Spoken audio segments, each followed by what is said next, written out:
Hello.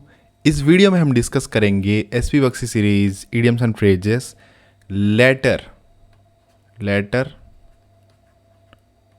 D और E both. D और ई के कम है तो दोनों एक साथ मिला के डिस्कस कर लेंगे, ठीक है। तो एक डी का करेंगे तो वीडियो छोटा हो जाएगा, तो मैंने सोचा चलो डी और ई दोनों मिला के कवर कर देते हैं। आई होप आपने ए बी सी तीनों लेटर का इडियम्स एंड फ्रेजेस देख लिया है। एसपी बख्शी सीरीज़ दोस्तों बहुत ही इंपॉर्टेंट सीरीज़ है। इसमें हम ऑलरेडी 167 कवर कर चुके हैं, इडियम्स एंड फ्रेजेस अभी चल रहा है। इसके बाद लगातार मैं इस बुक को इस बुक के जितने भी जो यूजफुल कंटेंट है वो सारे मैं अपलोड करूँगा। ऐसा नहीं कि कंप्लीटली बुक ही मैं पढ़ा दूंगा, ऐसा नहीं है। जो यूजफुल है, जो यूजफुल नहीं है उसको पढ़ा के कुछ फ़ायदा नहीं है। क्लियर? चलो स्टार्ट करते हैं आज का लेक्चर। सबसे पहला इडियम क्या बोल रहा है? Dig the grave. Dig the grave का क्या मतलब है? डिग द ग्रेव का मतलब है दोस्तों बर्बाद कर देना, डिस्ट्रॉय कर देना, ठीक है। मतलब डिग द ग्रेव का मतलब क्या है कि आप कबर खोदना। कबर खोदना मतलब क्या होता है वो उसी मीनिंग से बताया गया है कि बर्बाद कर देना। अब एक इंसान मर गया तो उसके लिए कबर खोदा जा रहा है। अब मर गया मतलब क्या? उसका सब कुछ खत्म हो गया, डिस्ट्रॉय हो गया। तो डिग द ग्रेव का मतलब क्या है? To destroy, to destroy. Next क्या देखो? Draw the long bow. Draw the long bow का मतलब क्या है दोस्तों? बढ़ा चढ़ा के बोलना, ठीक है। जो इंसान जो बढ़ा चढ़ा के बोलता है, कोई भी छोटे छोटे चीज़ को बढ़ा चढ़ा के बोलता है, तो जो बढ़ा चढ़ा के बोलने को ईडियम में, इंग्लिश में जो मुहावरा है वो है ड्रॉ द लॉन्ग बो, मतलब लंबा खींचना, बढ़ा चढ़ा के बोलना। तो बढ़ा चढ़ा के बोलने को इंग्लिश में एक जो वर्ड है वो क्या यूज किया जाता है? एग्जैजरेशन। तो हम आप याद रखो इसको, आप लोग इसको याद रखो कि एग्जैजरेट,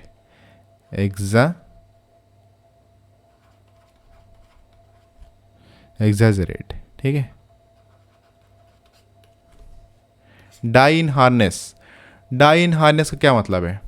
डाई इन हार्नेस का मतलब है कि काम करते वक्त या अपना ड्यूटी करते वक्त मौत हो जाना।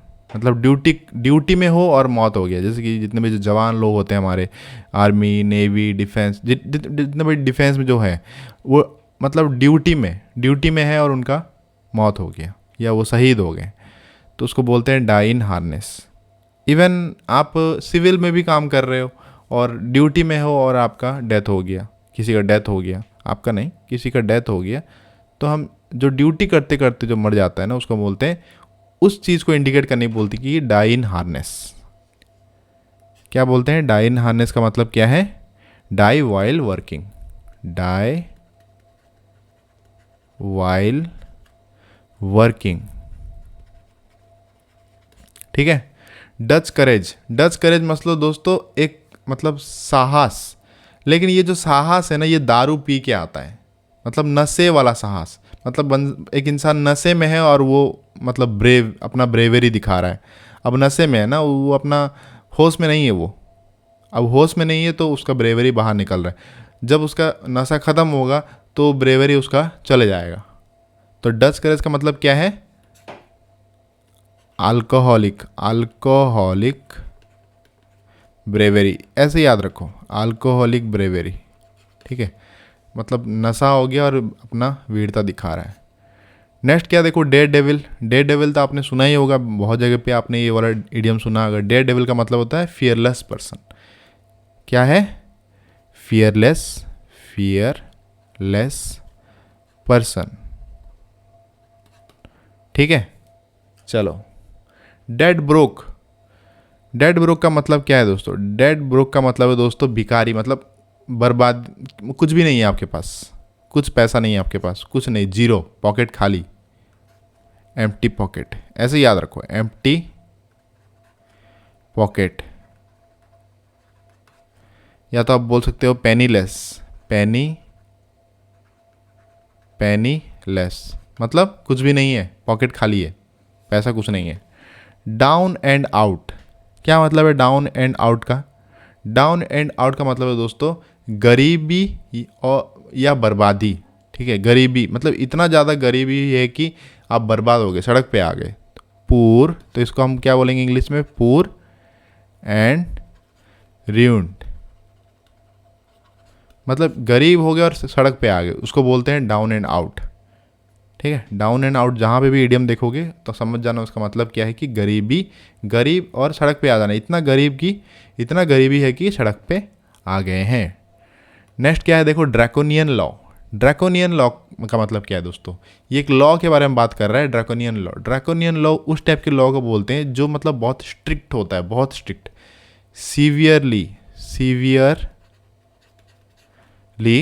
स्ट्रिक्ट लॉ, मतलब ऐसा कोई कानून जो बहुत ज़्यादा स्ट्रिक्ट है, बहुत ज़्यादा, बहुत ही ज़्यादा स्ट्रिक्ट, तो उस टाइप के जो लॉ को बोलते हैं ड्रैकोनियन लॉ। नेक्स्ट क्या देखो, डाई हार्ड। डाई हार्ड का मतलब है दोस्तों इस टाइप का इंसान को बोला गया है जो मतलब कभी हार नहीं मानता, हार नहीं मानने को बोलते हैं डाई हार्ड। तो डाई हार्ड को हम इंग्लिश में क्या लिखेंगे, परसिस्टेंस इन स्ट्रगल, परसिस्टेंट इन स्ट्रगल, मतलब वो पीछा नहीं हटेगा, समझ रहे हो, वो हार नहीं मानने वाला, डाई हार्ड फैन आपने सुना होगा, डाई हार्ड फैन बोलते हैं, मतलब इस टाइप का फ़ैन जो कभी पीछे नहीं हटता और मतलब कुछ भी कर सकता, अपना जो उसका जो फैन, वो जिसका फ़ैन है उसके लिए वो कुछ भी कर सकता है, तो उसको बोलते हैं डाई हार्ड फैन। नेक्स्ट क्या देखो, days of recording. Days of recording का मतलब क्या है दोस्तों कि कर्म का फल, मतलब आपने जो कर्म किया है, हमने जो कर्म किया उसका फल मिलने का टाइम आ गया, तो उसको हम बोलते हैं, उसको मतलब इस जो लंबा सेंटेंस मैंने आपको बताया कि आपका कर्म का फल का, आपका जो कर्म किया आपने उसका फल मिलने का टाइम आ गया, तो इसको हम बोलते हैं इंग्लिश में days of recording. Days of recording को इंग्लिश में हम क्या लिखेंगे, time to answer for one's actions, time to answer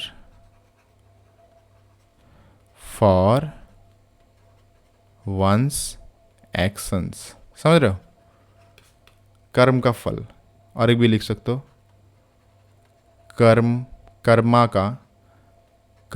का फल, ठीक है, मैं ये तो ऐसे लिख दिया समझने के लिए आपको। चलो नेक्स्ट देखते हैं, down in the mouth. Down in the mouth का मतलब क्या है दोस्तों, डाउन इन द माउथ मतलब सब कुछ ख़त्म हो गया और उदास हो आप, सैड हो, डिप्रेशन, सैड लिख सकते हो, डिप्रेशन लिख सकते हो, डिप्रेशन, ठीक है। अब सब कुछ ख़त्म हो गया ज़िंदगी में, अब कुछ बचा ही नहीं कुछ अच्छा, तो हम उसको बोलते हैं, जो उस चीज़ को इंडिकेट करने के लिए बोलते हैं डाउन इन द माउथ, ठीक है। तो डाउन इन द माउथ का मैं एक सेंटेंस बता रहा हूँ, now days he is down in the mouth because he has suffered heavy loss in business.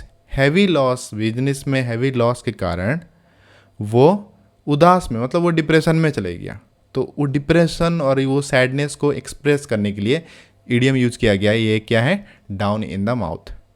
Dog in the manger. Dog in the manger का मतलब क्या है दोस्तों, डॉग इन द मैंजर मैं आपको एक बता रहा हूँ, जैसे कि कुछ टाइप के लोग होते हैं, मतलब उन्होंने कभी सक्सेस हासिल किया नहीं है, ठीक है।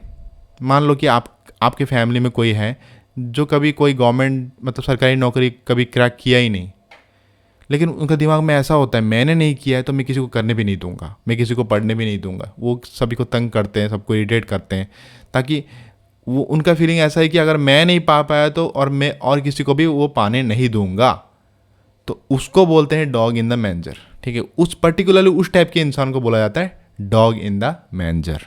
समझ पा रहे हो डॉग इन द मैंजर का क्या मतलब है?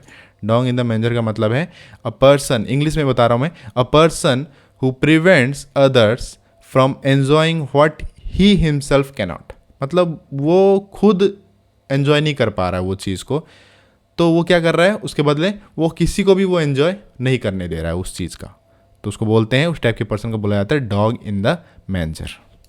नेक्स्ट क्या देखो, डैम्प स्क्विड। डैम्प स्क्विड का क्या मतलब है? डैम्प स्क्विड का मतलब है दोस्तों कंप्लीट फेलियर, मतलब पूरी तरीके से फेल, कंप्लीट फेलियर। तो कंप्लीट फेलियर नहीं बोल के उसको मुहावरा एक यूज किया गया, वो है डैम्प स्क्विड। क्लियर? ये तो रहा डी का, डी लेटर का। अब ई का हम पढ़ लेते हैं, ईट हम्बल पाई। सबसे पहले क्या आ रहा है? ईट हम्बल पाई। ईट हम्बल पाई का मतलब है दोस्तों माफ़ी मांगना, ठीक है। किसी को माफ़ी मांगने को इडियम यूज किया गया है ईट हम्बल पाई। तो माफ़ी मांगने को हम इंग्लिश में क्या बोलते हैं? To apologise. आपने इंग्लिश मूवी में सुना होगा एपोलोजाइज, ये वाला टाइप, इस टाइप का वर्ड आपने सुना होगा, to apologise. Eat one's word, एक मतलब आपने एक वर्ड बोला और उस वर्ड को खा लिए, क्या मतलब हो सकता है इसका? सोचो, गंभीर से सोचो, क्या मतलब हो सकता है? आपने एक वर्ड बोला और उस वर्ड को खा लिया, मतलब आपने एक स्टेटमेंट दिया और उस स्टेटमेंट को वापस ले लिया। तो ये इडियम का मतलब क्या है कि आपने एक स्टेटमेंट दिया और अपना स्टेटमेंट को वापस ले जाना। अपना स्टेटमेंट, जो आपने स्टेटमेंट दिया उसको वापस ले जाने को बोलते हैं eat one's word. To take back one's statement. English में ये याद रखना, to take back one's statement. ठीक है। नेक्स्ट क्या है देखो, एंड इन स्मोक और फियास्को, मतलब धुआं में एंड हुआ। मतलब क्या है उसका? टू एंड इन स्मोक का मतलब है दोस्तों कि आपने जितना भी मेहनत किया उसका कुछ फल ही नहीं मिला, मतलब लास्ट में आप जीरो पे पहुंच गए, कुछ हुआ ही नहीं, तो कम टू नथिंग। इंग्लिश में क्या बोलेंगे इसको? Come to nothing. ठीक है, कम टू नथिंग बोलेंगे इसको। एंड फियास्को का मतलब क्या है? Come to nothing. Egg on, egg on का क्या मतलब है दोस्तों? एगॉन का मतलब है दोस्तों किसी को एनकरेज करना। ठीक है, किसी को मतलब आप बोल रहे हो कि यार तुम कर सकते हो, यस तुम कर सकते हो, तुम्हारे अंदर वो टैलेंट है, तुम्हारे अंदर वो ताकत है, तुम्हारे अंदर वो पैसेंस है, तुम्हारे अंदर वो क्या बोलते हैं, प्रतिष्ठा, अनुशासन, ये सब है कि तुम उस चीज़ को कर सकते हो, उस चीज़ को पा सकते हो। तो एनकरेज करने को बोलते हैं ईडियम में एगॉन, टू एनकरेज। तो इसको याद रखो कैसे? To encourage. ठीक है। ईक आउट, ईक आउट का क्या मतलब है? ईक आउट का मतलब है दोस्तों side income. Side income, side income क्यों किया जाता है? अपना इनकम सोर्स को बढ़ाने के लिए। तो ईक आउट का क्या मतलब है? साइड इनकम बोल सकते हो, साइड इनकम, या तो बोल सकते हो सर इनकम बढ़ाना, to increase, to increase income.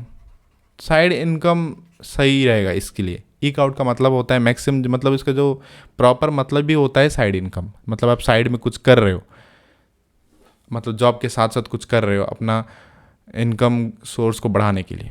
ठीक है, इनकम सोर्स को ज़्यादा करने के लिए। समझ में आ रहा है?